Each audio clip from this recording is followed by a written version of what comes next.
یہی لوگ ہیں جن کے دلوں پر اور کانوں پر اور آنکھوں پر اللہ نے مہر لگا رکھی ہے اور یہی غفلت میں پڑے ہوئے ہیں۔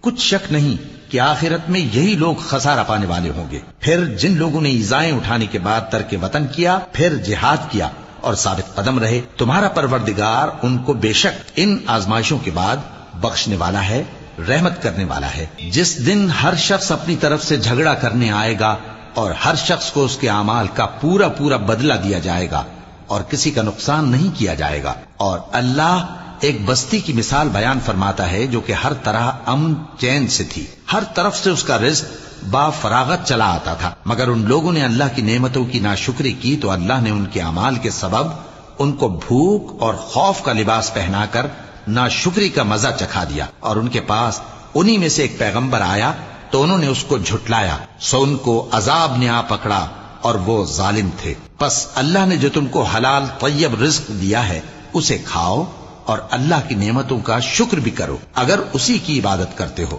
اس نے تم پر مردار اور لہو اور سور کا گوشت حرام کر دیا ہے، اور جس چیز پر اللہ کے سوا کسی اور کا نام پکارا جائے اس کو بھی۔ ہاں اگر کوئی ناچار ہو جائے تو بشرطے کہ گناہ کرنے والا نہ ہو اور نہ حد سے نکلنے والا، تو اللہ بخشنے والا ہے، مہربان ہے۔